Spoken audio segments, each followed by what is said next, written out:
This is a video on how to change the rear shock absorber on a 97 Honda Prelude.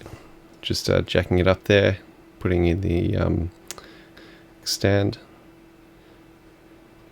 I've got an extra jack under the back here just in case the car falls. So first take off the wheel. There's 5 studs there and just some Formula 1 style. I sometimes put my foot under it, makes it a bit easier. And then I sometimes put this under the car. I heard it can be sort of an extra last resort if the car's going to fall on you. Just looking over here, we've got to take out a 14mm long, very long bolt. So get onto that. It's a bit tough. Eventually it'll come. There's a brake line just above it, which I'll undo later as well. Get a knife and take out the 3 very, very annoying, what would you call these? Just annoying pieces of plastic that try to destroy your life. And so take out the rear section there. I've already taken out the other side because I did the other strut. I'm going to loosen up these 14mm nuts for the top of the whole assembly. Up they come. Spinny. And we're going to use a 17 ring just on the these top 2 nuts of the upper control arm. You don't have to do this, but I found it was easier for me. Otherwise you can sort of separate the upper control arm from one of the other vertical control arms that go down to the rest of the hub. This is a pretty tough one under the rear seat, but they give you really good access to it. So get that, then give it a few hits and it'll come out. And out comes the 14mm bolt. Needed to take that upper control arm off so the whole assembly would come down. It's got these long vertical lines in it. My camera didn't work here, but I'm taking out 2 10mm bolts for the one of the brake lines, I think. And now you just got to wiggle this around a bit, and eventually it'll come. You got to push down on the. Don't be afraid to push down on the whole wheel hub thing. That'll sort of come out, and you can wiggle it through the brake line there. Try not to break that one. You won't have any brakes, and it'll come out the front there. Almost. There it is.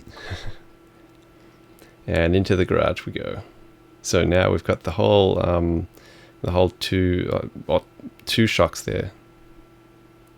The assembled one, there's a piece of rubber there. I'm using a 13/16 of an inch socket on these 2 spring compressors. I put a piece of metal in there so the compressor doesn't break the boot, which it did before. I've put them on 180 degrees from each other, and I'm only doing this to show for the video. Otherwise I would have just undone this top nut because for some reason these springs were not very they didn't have much pressure in them really.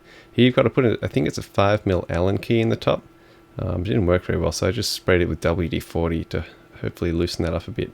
I've got a 14mm ring on that, and I've put the Allen key in a vise.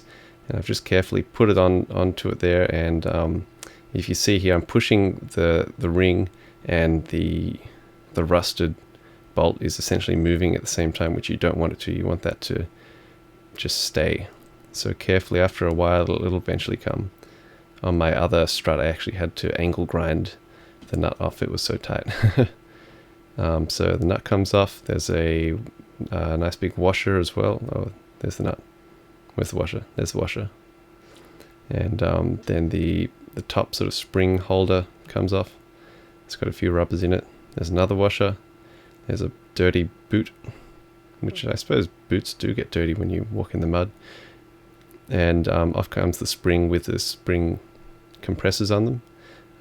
There's the broken bump stop, and just give this a hammer. This washer is a bit stuck. There it comes. And so what I've done is I've tried to create another bump stop. So I bought these door stoppers, turning door stoppers into bump stops for suspension. Bought those at Clark's Rubber, and I found another bit, and I just super gluing this together. It probably won't really do much in the end. The bump stops don't really move around, and once they're on the strut sort of pole, then they won't really come off. This is the whole assembly. So we'll put the bump stop on. Next is that nice washer, which just sits there. It can't go down any further. Doesn't really matter if you push this up or not. It'll go up the next time you hit a big bump. and the cleaned up boot, another washer, and I shouldn't be doing that. Let's put it down. Okay, we've got the spring. All right, the spring goes on. And we've got to line that up at the bottom. Then this top sort of spring holder, and just got to line that up, make sure it's in that notch there, and see how easy this is. You can just press it down. I was just pressing it down, and you can get the nut on quite easily. So yeah, that's an easy way to do it. Back out to the car. So I've taken that that top 14 off, and it's unfortunately raining. Not a very good night to do car work. So that's what we've got to get it into there. It's important to put that on the side that I'm putting it into, so you've got a lot of access to put a socket onto the long 14mm bolt. And there it goes over there. You don't have to do it upright yet. Now the trick is to get it into these holes. So you've got to really push down on the whole assembly, on the whole hub, and eventually it'll come down. It's almost there. There it is. And I'm doing this so I can line up those two holes with the... it's umbrella time for the camera. To line up those two holes there, because they were not lining up very easily before. The strut is not the same as the original.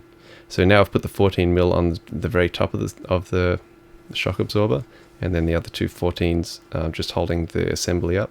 And now we're trying to get this 14mm bolt on. I'm doing some very fast filing here, and grinding off a few washers. The washer's just there because the aftermarket, or the newer shock absorber, is a little wider, and I just wanted to make sure there's no slack where that big 14mm bolt goes, and so they'll just go on there, take up all that slack, and I've put them on there. No more slackers in there. I pretty much did that up, and now to get the top upper control on, this is a real fight, because I probably did things up too tight. And I had to sort of reach around and do it very carefully, putting this 17 on because I don't want it to fall down. And there's the clicks. Click, click, click, click, click.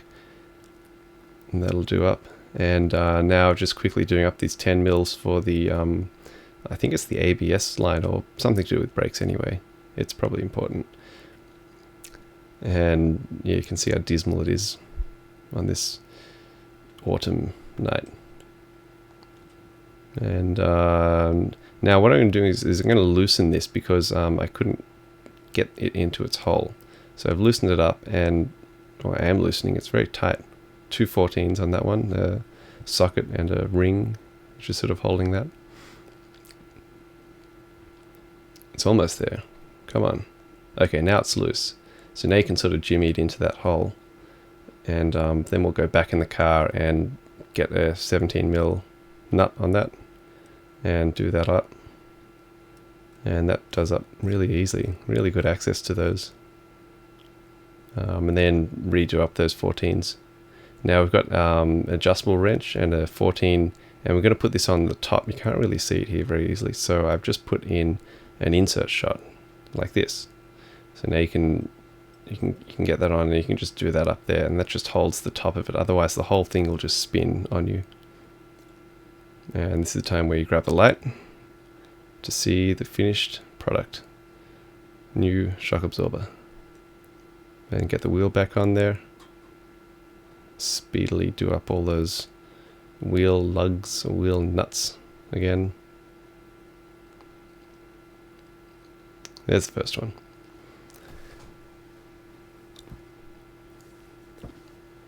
And then lower the car, and then once the weight is all down and it's pressing the whole shock assembly up, then I'm just going to retighten these 14mm. You can probably leave them loose and then just do all the tightening when the car is on the ground, and that is about it.